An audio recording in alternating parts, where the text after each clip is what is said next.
Today we have with us Gaurav Mandal, an experienced brand strategist with 2 national awards.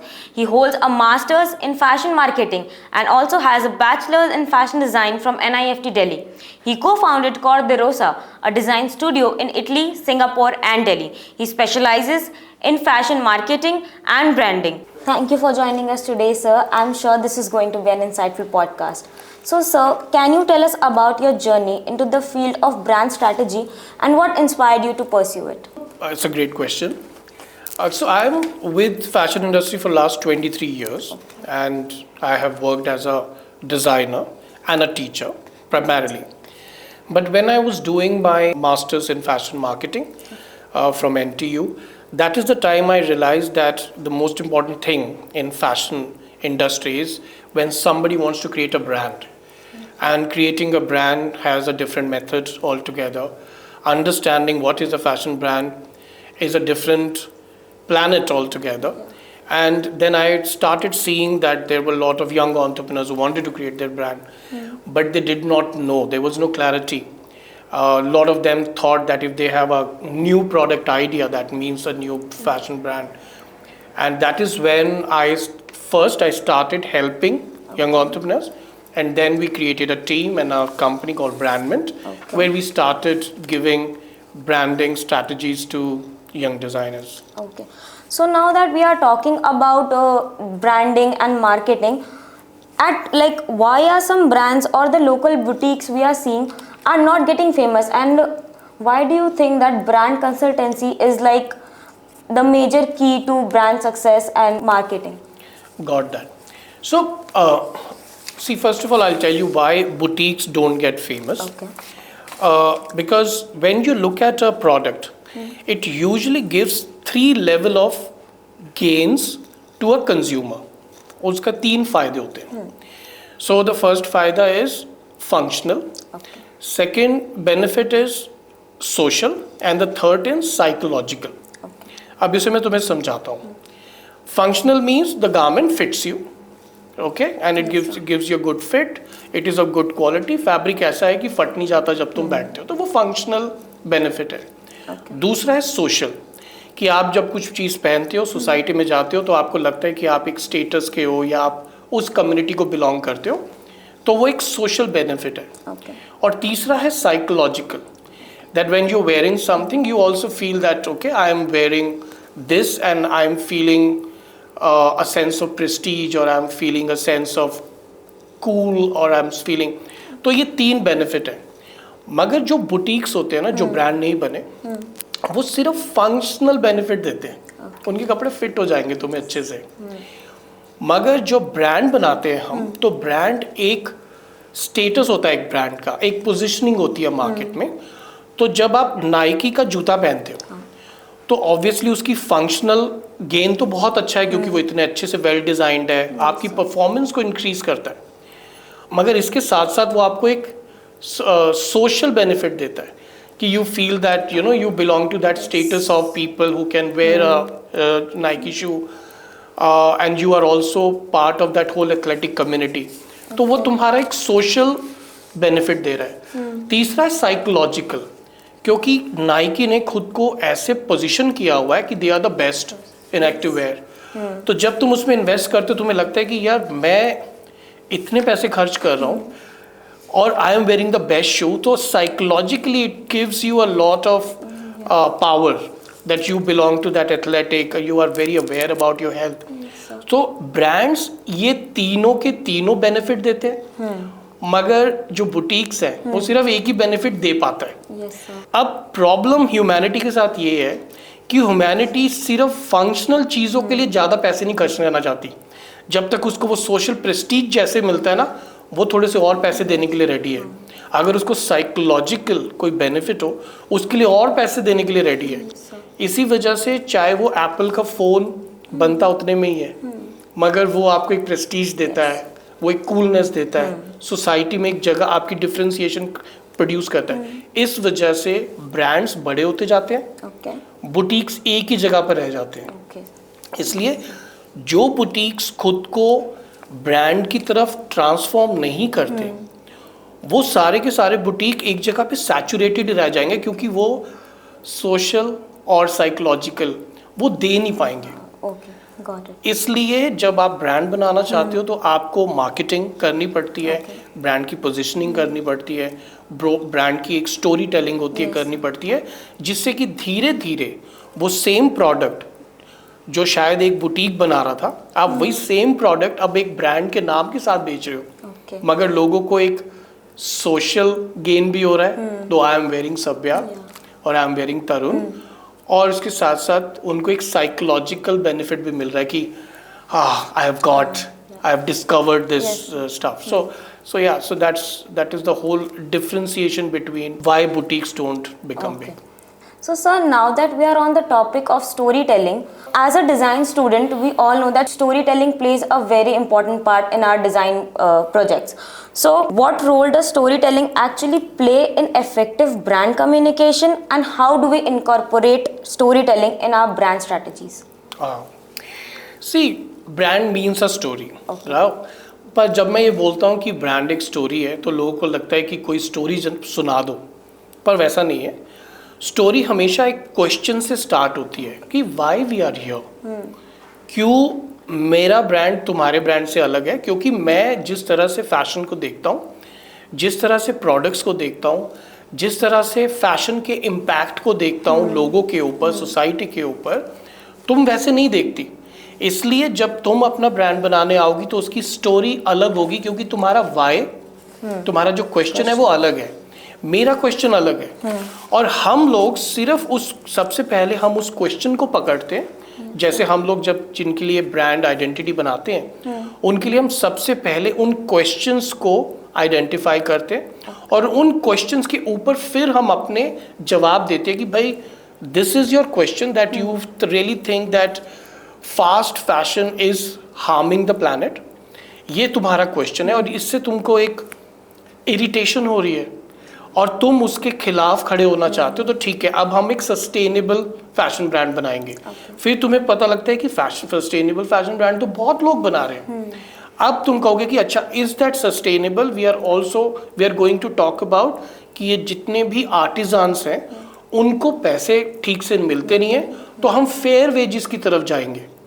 तो इस तरह से जैसे तुम अपने क्वेश्चन को आइडेंटिफाई करते हो, उसके फिर बहुत सारे आंसर्स होते हैं, उनमें से एक आंसर को चुनते हो, वहां से तुम्हारी स्टोरी टेलिंग शुरू होती है।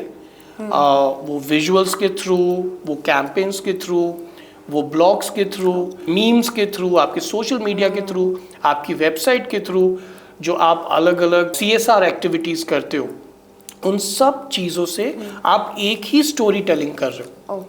और उस स्टोरी टेलिंग, क्योंकि आपकी स्टोरी टेलिंग आपके क्वेश्चन के आंसर की स्टोरी टेलिंग है, इसलिए आपकी पोजीशनिंग अलग होती जाती है लोगों के लिए।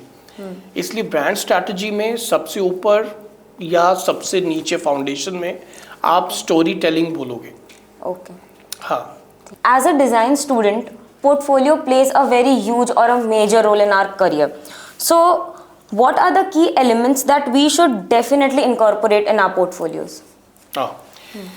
So सबसे पहले समझ लो, portfolio is your pitch to the industry. तुम नहीं जा रही हो लोगों के पास, तुम्हारा पोर्टफोलियो तुम्हारे बारे में बात करने जा रहा है उन रिक्रूटर्स के पास।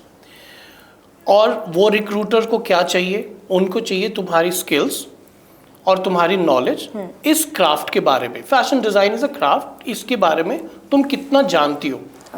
तो ऑब्वियसली वो जो पोर्टफोलियो है उसके अंदर यही सारे प्रोजेक्ट्स आप बनाते हो, उसके अंदर आपको कितनी ज़्यादा नॉलेज है और कितनी ज़्यादा टेक्निकल स्किल्स है। अब जब नॉलेज बोलता हूँ तो उसका मतलब है कि do you understand what are trends, do you know how to do market research, do you know what are different brands for.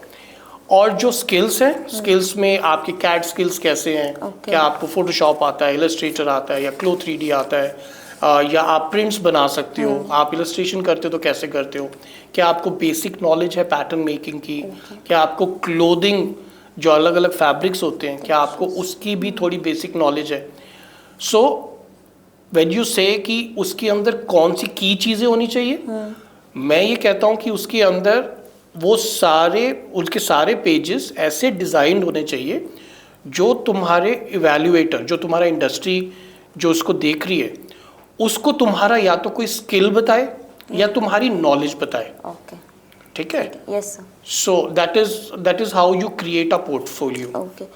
So, sir, now that we spoke about different skills, in today's date, there are very new fashion professions that are coming up. So, what are the new upcoming fashion professions for us as an inspiring student that we should definitely identify or look for? देखो, अभी भी जो main stream fashion profession है, that is fashion design. क्यों? क्योंकि सारे के सारे फैशन प्रोफेशन उसमें से ही निकले. ठीक है. But then the new fashion profession that are coming in because industry is getting more specialised. तो उसमें से 3 हैं जो मुझे दिखता है अभी. पहला है fashion communication, because the young, the Gen Zs, the Gen Z alphas, all these people, they want to curate a look, communicate about a look rather than create a look. Okay. Curate करना चाहते, create नहीं करना चाहते. Designers create करते हैं, मगर उसकी communication कैसे होगी, उसकी आप pictures कैसे खींचोगे, messaging क्या होगी, वो सारी चीज़ें communicators करते हैं. तो fashion communication is one stream that is getting a lot of eyeballs. Second is merchandising. Now lot of students, they want to understand चीज़ें बनती कैसे है, प्रोडक्ट की नॉलेज लेना चाहते हैं. तो उस प्रोडक्ट की नॉलेज के लिए they have started looking if they can get a fashion merchandising as a career option, so that they understand. For example, Rahul Mishra, Gaurav Gupta, ये सारे merchandisers की तरह स्टार्ट किया था इन्होंने. तो इनको प्रोडक्ट की नॉलेज बड़ी अच्छी है. इसके अलावा जो तीसरा है वो है ये जो नए टेक्निकल डिज़ाइनर्स आ रहे हैं, who have great information about new softwares, new 3D softwares like Glow और AI. ये लोग क्या करते हैं, जो नॉर्मल स्केचेस बनाते हैं डिज़ाइनर, ये उनको कन्वर्ट करते हैं एक 3D फॉर्मेट के अंदर, so that you create a new business opportunity. Because कई ब्रांड्स ऐसे जो एक्चुअली में अब कपड़े बना ही नहीं रहे, वो उनके 3D फॉर्मेट्स इतने अच्छे मॉक्स बना रहे हैं कि लोग उस मॉक्स को देखकर ही ऑर्डर कर रहे हैं. तो ये जो तीसरा एक है जिसके अंदर एक वो technical visualiser of a fashion look, this is the third career that is rising in fashion industry. Okay, sir. Then we have slightly more things like fashion stylist, but stylist भी अभी थोड़े से saturated लग रहे हैं मुझे, so इसलिए अब उसका थोड़ा सा ट्रेंड कम हो रहा है. I think the ultimate dream of any fashion student is to have their fashion company or fashion brand, right? Yes. And unfortunately, when you are in college and even when you are doing your jobs after you, nobody is getting trained to start a brand. They are working inside a brand, Yes. but you are working as a designer. You're working as, let's say, merchandiser, but you don't understand what is making a brand. So I personally think that maybe this whole branding exercise either should be included into college curriculums, Okay. so that students, they understand that it is not just product making, but a bigger vision, a bigger perspective that you need to give to people to even look like a brand. Because just a name is not a brand. There is a big promise, there is a big vision, there is a big storytelling that goes alongside, that creates, that converts that name into a brand. Right? Yes. So I think, so if you want to fulfill your biggest dream, that you want to be Rahul Mishra, but Rahul Mishra is Rahul Mishra because he's a brand, right? And Yes, sir. people identify him as a couturer who is creating international, who's been able to create a global brand Presence. because of his designs, right? So, and there is a lot of effort that Rahul Mishra has done, apart from making garments, that has made him a brand. So I think that part needs to be told to students, so that when they come out in the industry, they understand that okay, this both the things of making the product and making a brand, they are different, and we need to learn it differently. Okay. Yeah.